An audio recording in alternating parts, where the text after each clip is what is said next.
So hello everyone, কেমন আছো সবাই? চলো আজকের তোমাদের সাথে গল্প করতে করতে দিনটা শুরু করি। সকালটা আমার শুরু হয় শুভজিৎ অর্গানিক কেয়ারের বিটরুট পাউডার দিয়ে। তারপর একটা কলা খেয়েছিলাম, আর কিছুই খাওয়া হয়নি। বাড়িতে যেহেতু চিকেন রান্না হচ্ছিল, তো কষা মাংস তো খেতেই হবে।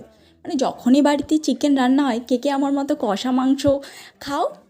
তো কষা মাংস ছাড়া কষা মাংস খেতে আমি খুব ভালোবাসি। তারপর স্নান করতে গেলাম। স্নান করার জন্য যে জিনিসগুলোর দরকার ওগুলো নিলাম, নিয়ে স্নান করলাম।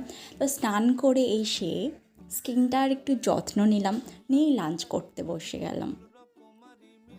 তো দুপুরের খাবারটা সুন্দরভাবে সেরে নিলাম।